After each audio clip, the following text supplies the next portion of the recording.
ಕೆಲವು ಮಕ್ಕಳು ಚಿಕ್ಕ ವಯಸ್ಸಿನಲ್ಲೇ ಅದ್ಭುತಗಳನ್ನು ಸೃಷ್ಟಿ ಮಾಡ್ತಾರೆ. ಆದರೆ ಸರಿಯಾಗಿ ಮಾತನಾಡಲು ಬಾರದ ವಯಸ್ಸಿನಲ್ಲೇ ಎಲ್ಲರನ್ನ ಅಚ್ಚರಿಗೊಳಿಸಿದ್ದ ಆತನ ಜ್ಞಾನಕ ಶಕ್ತಿ ಕಂಡು ಹಲವರು ಬಾಯಿ ಮೇಲೆ ಬೆರಳು ಹಾಕಿಕೊಳ್ತಿದ್ದಾರೆ.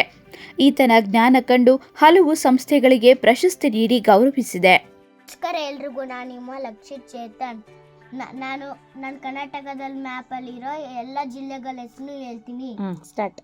Chamarajanagar, Mysuru, Mandya, Ramanagara, Bengaluru urban, Bengaluru rural, Chikkaballapur, Kolar, Bidar, Gulbarga, Yadgir, Raichur, Bijapur, Bagalkot, Belgaum, Uttara Kannada Udupi, Dakshina Kannada Kodagu, Dharwad, Gadag, Koppal, Haveri, Bellary, Shivamogga, Davanagere, Chitradurga, Chikkamagaluru, Hassan, Tumakuru.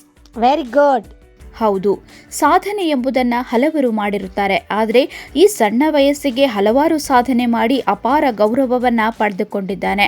ಅಂದ ಹಾಗೆ ನಾವು ಹೇಳುತ್ತಿರುವುದು ಚಾಮರಾಜನಗರ ನಗರದಲ್ಲಿ ವಾಸವಾಗಿರುವ ಚೇತನ್ ಹಾಗೂ ಶಿಲ್ಪಾ ಅವರ ಮಗನಾದ ಲಕ್ಷತ್. ಇವರು ಚಾಮರಾಜನಗರದಲ್ಲಿ ಇರುವ ಖಾಸಗಿ ಶಾಲೆಯಲ್ಲಿ UKG ವ್ಯಾಸಂಗ ಮಾಡ್ತಿದ್ದಾರೆ.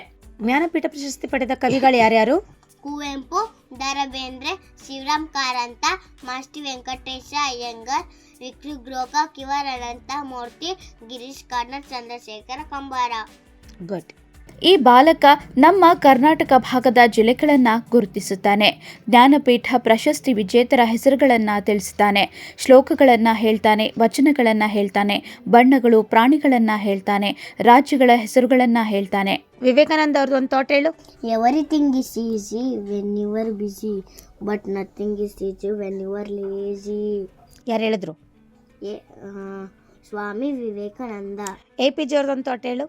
If you want to shine like a sun, first burn like a sun. APJ Abdul Kalam. ಕನ್ನಡದಲ್ಲಿ ಒಂದು ವಿವೇಕಾನಂದ ಅವ್ರದ್ದು ಥಾಟ್ ಹೇಳು. ಹೇಳಿ ಎದ್ದೇಳಿ ಗುರು ಮುಟ್ಟುವ ತನಕ ನಿಲ್ಲಬೇಡಿ, ಸ್ವಾಮಿ ವಿವೇಕಾನಂದ. ಗುಡ್. ಈ ಬಾಲಕ ಸಾಧನೆ ಇಂಡಿಯಾ ಬುಕ್ ಆಫ್ ರೆಕಾರ್ಡ್ ಕೂಡ ದಾಖಲಾಗಿದೆ. ಅಲ್ಲದೆ ಕರ್ನಾಟಕ ಅಚೀವರ್ಸ್ ಬುಕ್ ಆಫ್ ರೆಕಾರ್ಡ್ನಲ್ಲೂ ಸ್ಥಾನ ಪಡೆದುಕೊಂಡಿದ್ದಾನೆ. ಅಲ್ಲದೆ ಚಾಮರಾಜನಗರ ಜಿಲ್ಲಾ ಕಾರಾಗೃಹದಲ್ಲಿ ಸನ್ಮಾನ, ಬ್ರಹ್ಮಕುಮಾರಿ ಆಶ್ರಮದಲ್ಲಿ ಸನ್ಮಾನ, ರೋಟರಿ ಕ್ಲಬ್ ವತಿಯಿಂದ ಸನ್ಮಾನ, ಕರ್ನಾಟಕ ರಾಜ್ಯ ವಿದ್ಯಾರ್ಥಿ ಪರಿಷತ್ ವತಿಯಿಂದ ಸನ್ಮಾನ ಮಾಡಿ ಬಾಲಕನನ್ನ ಗೌರವಿಸಲಾಗಿದೆ. ಬಸವಣ್ಣನವ್ರದ್ದು ವಚನ ಹೇಳು.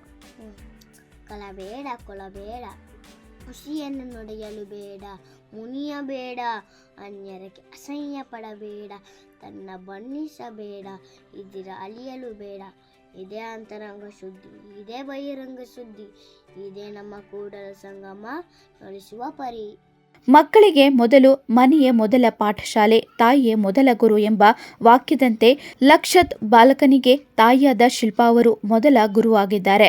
ಈ ಮಗುವಿಗೆ ಎಲ್ಲ ರೀತಿಯ ಅಭ್ಯಾಸವನ್ನ ಮಾಡಿಕೊಡುತ್ತಾ ಇಷ್ಟೆಲ್ಲ ಪ್ರಶಸ್ತಿಗಳನ್ನು ತೆಗೆದುಕೊಳ್ಳಲು ಸಾಧ್ಯವಾಗಿದೆ.